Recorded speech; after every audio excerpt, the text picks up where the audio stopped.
And tonight, disturbing surveillance video showing the murder of South Florida rapper XXX Tentacion and the moments leading up to it. The 20-year-old was killed back in June, and 4 men have since been indicted. CBS 4's Carrie Codd is in Fort Lauderdale with the story. 18 juin 2018. Le monde du rap perd l'une de ses étoiles montantes.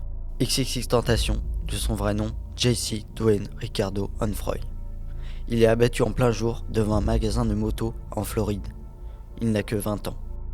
Son ascension fulgurante, sa musique, ses mots et sa vision du monde, empreintes de douleur et de rage, ainsi que ses nombreux conflits, ont marqué toute une génération.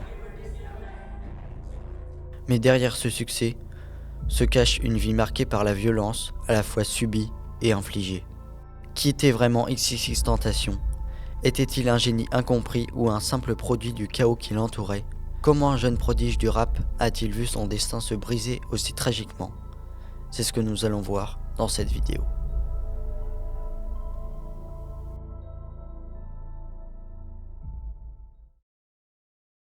JC Onfroy naît le 23 janvier 1998 à Plantation, en Floride, une ville réputée pour ses quartiers populaires. Sa mère, Cléopatra Bernard, est une jeune femme seule et a du mal à subvenir aux besoins de sa famille. Son père, Dwayne Ricardo Onfroy, est absent, incarcéré ou en fuite, et n'a que peu d'impact sur son enfance. Dès son plus jeune âge, JC fait face à la violence, une violence qu'il subira, mais aussi qu'il infligera. À 6 ans, il attaque un homme qu'il accuse d'avoir agressé sa mère. À l'école, il est souvent en conflit avec ses camarades et ses professeurs, un comportement qui s'accentue avec le temps. Ce tempérament explosif et protecteur ne le quittera jamais. Mais plus qu'un simple problème de comportement, cette violence est une réponse à l'abandon de son père, aux difficultés de sa mère et au manque de stabilité dans son environnement. Ces conditions feront de lui un jeune homme en quête de reconnaissance, mais aussi un homme marqué par la douleur. Durant son enfance, il est envoyé dans plusieurs foyers d'accueil et centres de redressement. Ces expériences de vie vont jouer un rôle majeur dans sa carrière future. C'est là, dans ces institutions, qu'il découvre la musique. Mais il n'est pas attiré par des genres populaires comme le hip-hop traditionnel ou la pop. Non. JC, lui, se tourne vers des genres plus bruts comme le rock et le rap. Des genres capables d'exprimer toute la rage qu'il ressent au fond de lui. Le rap devient rapidement un échappatoire pour JC. À 15 ans, il commence à publier ses premiers morceaux sur la plateforme SoundCloud. Ces morceaux sont loin d'être raffinés, mais ils dégagent une intensité qui touche immédiatement ceux qui l'écoutent. Ses premiers titres mélangent rap, rock, metal et même des influences de musique électronique. Dès le début, son style est un mélange de mélodies sombres, de paroles introspectives et d'émotions brutes. Il parle de souffrance, de colère, de tristesse, mais aussi d'espoir et de rédemption. Ses fans se reconnaissent dans ses paroles. Ils voient en lui un reflet de leur propre douleur et de leur propre lutte. En 2015, il sort Look at Me, un morceau qui va tout changer. Le titre devient viral et XXXTentacion se fait un nom dans le monde du rap. Sa popularité explose du jour au lendemain. Mais avec ce succès viennent de nouveaux défis. Il devient un personnage controversé, à la fois adulé et détesté, admiré et craint. Le succès arrive vite, mais JC ne se laisse pas emporter par la gloire. Bien au contraire, il s'en sert pour véhiculer un message, mais ce message est ambigu. Parfois, il parle de rédemption et de paix intérieure, parfois de violence et de vengeance. Ce contraste dans ses paroles et son comportement déstabilise son public et suscite des critiques. Il devient l'incarnation même de la complexité humaine. La carrière de XXXTentacion n'a pas été marquée uniquement par sa musique. En parallèle, il doit faire face à de nombreuses accusations. En 2016, il est arrêté pour vol à main armée, une affaire qui ne fait qu'ajouter à sa réputation d'homme violent. Mais ce n'est pas tout. La plus grande polémique entourant XXXTentacion est sans doute celle des accusations de violence domestique par son ex-petite amie. Elle l'accuse de sévices graves, passage à tabac, séquestration, menaces de mort.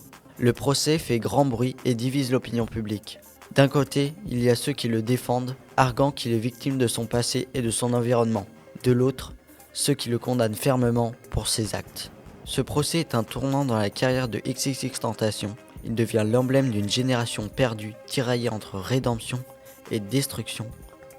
Mais au fond, Est-ce vraiment l'histoire d'un homme déchiqueté entre son passé violent et son désir de s'élever?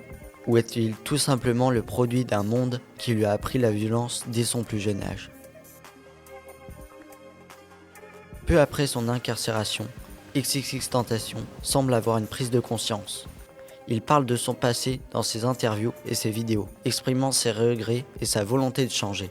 Mais malgré ses efforts pour se réconcilier avec son passé, il reste un personnage complexe, divisé entre la violence et la quête de lumière.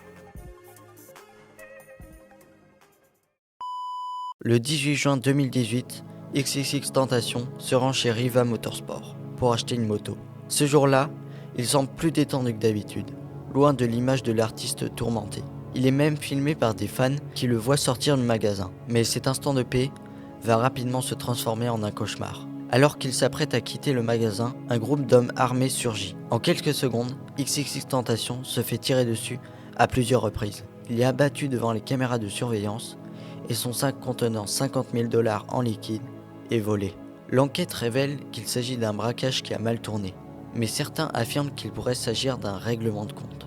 Son passé tumultueux, ses ennemis potentiels et les tensions dans le milieu du rap amènent à se poser la question: son assassinat était-il prémédité? Malgré les détails choquants de son meurtre, l'enquête peine à trouver une réponse claire. Ses proches et ses fans se battent pour obtenir la justice. Mais une chose est certaine, XXXTentacion laisse derrière lui une légende qui continue de fasciner. Après sa mort, XXXTentacion devient plus populaire que jamais. Ses albums posthumes Skin et Bad Vibe Forever connaissent un énorme succès. Ces morceaux, qui abordent des thèmes comme la dépression, l'isolement et la résilience, touchent un public de plus en plus large. Bien que ses actions aient été controversées, son héritage musical est indéniable. XXXTentacion a réussi à capturer l'essence de la douleur, du désespoir, mais aussi de l'espoir. Il incarne à la fois la lumière et l'ombre, et c'est ce qui en fait sa force. À travers ses chansons, il continue d'influencer une génération de jeunes en quête de réponses, de guérison, ou simplement d'un reflet de leur propre lutte.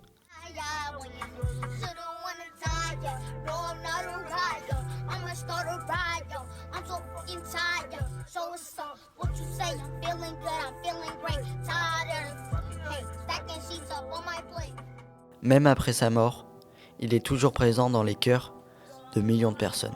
XXXTentacion était une âme tourmentée, un artiste génial, mais aussi un homme marqué par la violence. Son destin s'est brisé tôt, trop tôt, emporté dans une spirale infernale. Mais une question demeure. Aurait-il pu échapper à cette tragédie ?